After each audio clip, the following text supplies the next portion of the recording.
Bueno, vamos a continuar con el audio sobre Adán y Cristo.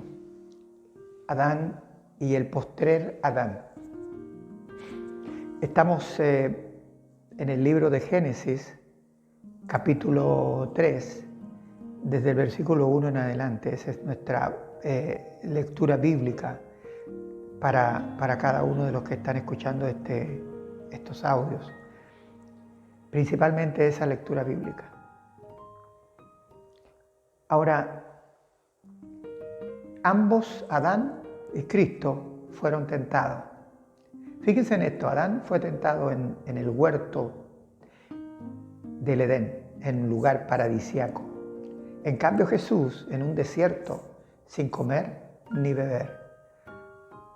Uno de ellos sucumbió a la tentación y el otro la venció. Por supuesto que Jesús es tentado en las peores condiciones y necesidades. En cambio, Adán lo tenía todo y no necesitaba nada. Jesús tenía necesidades reales, hambre y sed. Adán cayó a partir de una sola prueba que Dios le puso. De todo árbol puedes comer, pero del árbol del bien y del mal no lo harás. Ahora,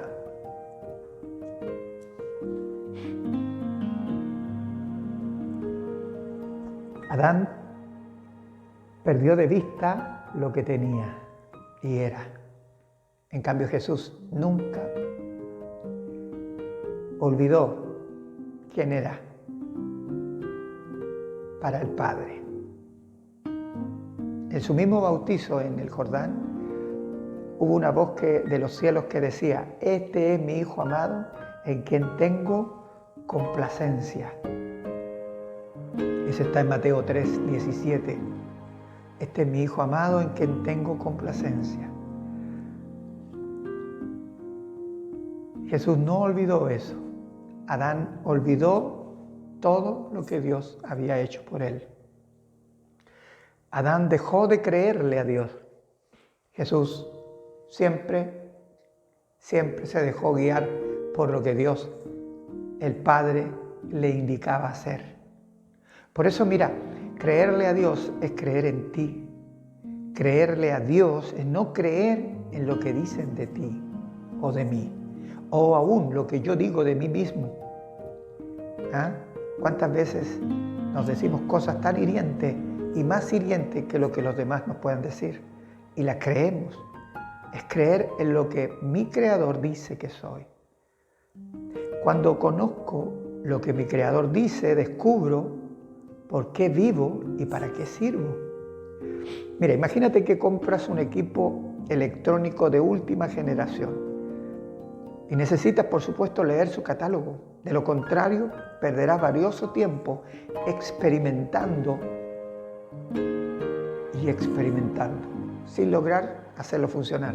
Y si lo haces, cuando tú vas a perder el sentido de la instrucción, pierdes muchas cosas que te podrían haber sido de utilidad en ese instrumento o en ese artefacto, ¿cierto? Ahora, el valor que descubro de mí o de ti no está en lo que imagino, sino en lo que su manual, en este caso la Biblia, me revela. Es la palabra de Dios.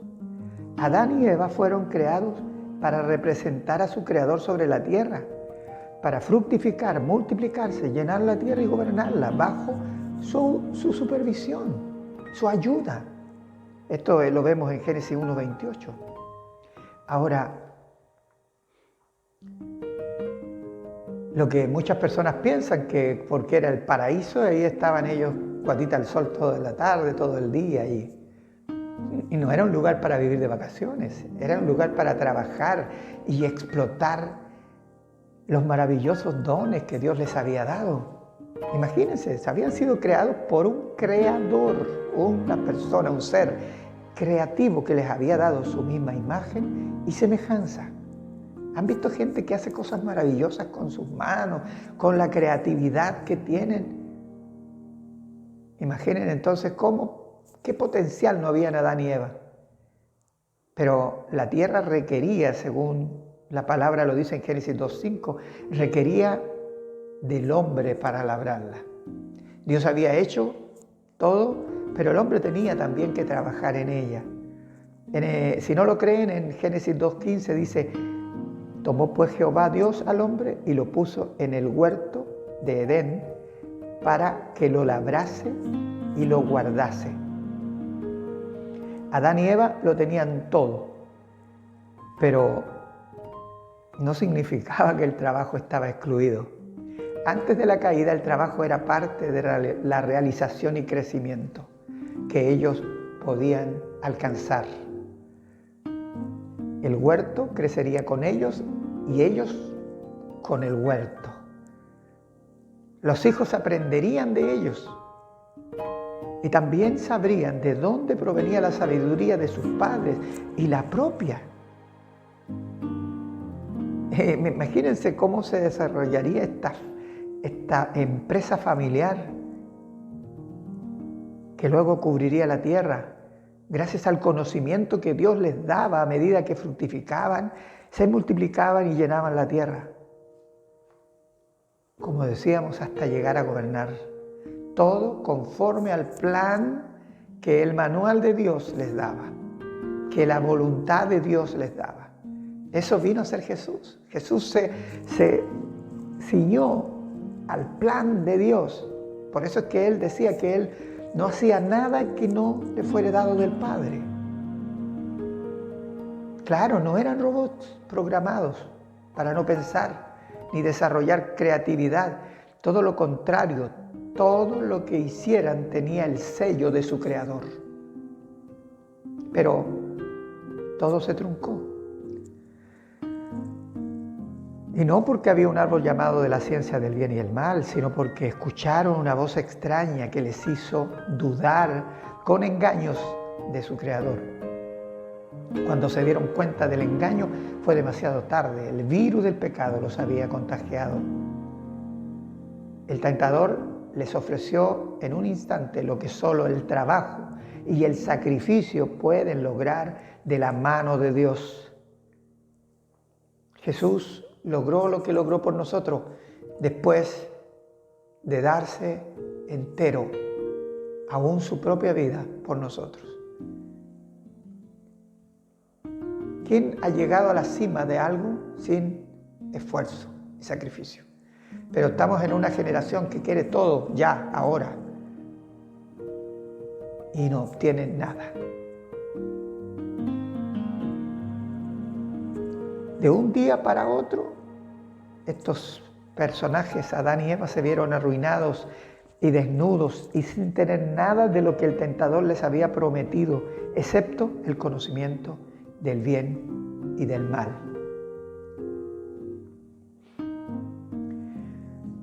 Ahora, ese va a ser uno de los temas que vamos a compartir en algunos de los audios.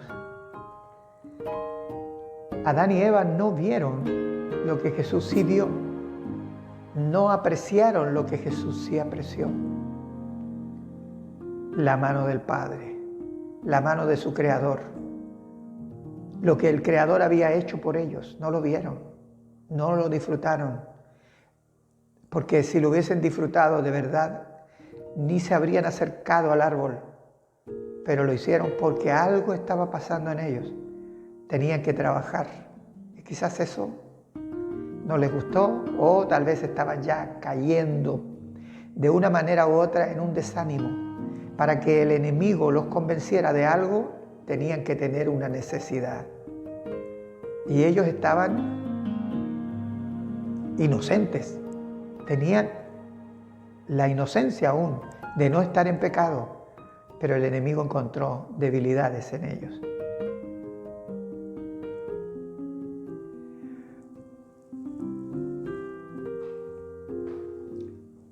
Ahora, es importante que nosotros podamos ver que Dios nos ha amado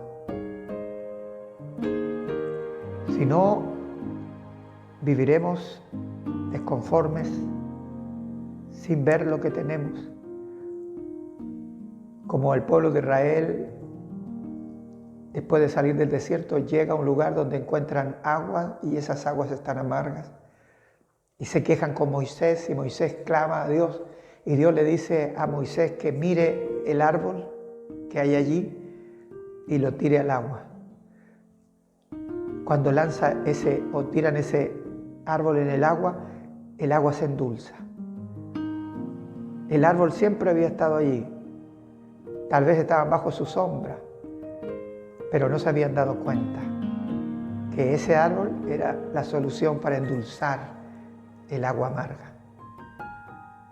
A veces no nos damos cuenta de que alrededor nuestro hay personas, hay todo lo que Dios nos ha dado, y no vemos que aquello es lo que endulza nuestra vida, pero estamos tan enceguecidos a mirar lo que nos amarga que no disfrutamos el momento que tenemos gracias a la obra de Dios.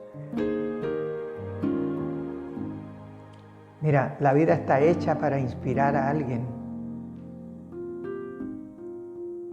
Si no estamos dispuestos a inspirar a otras personas, no veremos realmente que otras personas nos pueden también inspirar a nosotros. No los veremos.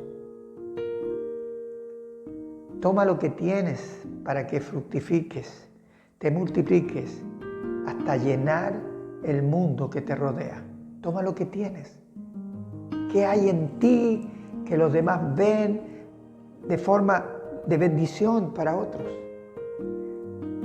Concéntrate en eso para darlo. Más bienaventurado el que da que el que recibe. Da, da y da. Y Dios va a comenzar a mostrarte quiénes son también los que te dan a ti. Porque va a haber retribución. Tal vez muchas personas no se den ni cuenta de ti porque estaban ciegas. Pero habrá personas que comenzarán a dar gracias por tu vida. Porque estés ahí donde estás.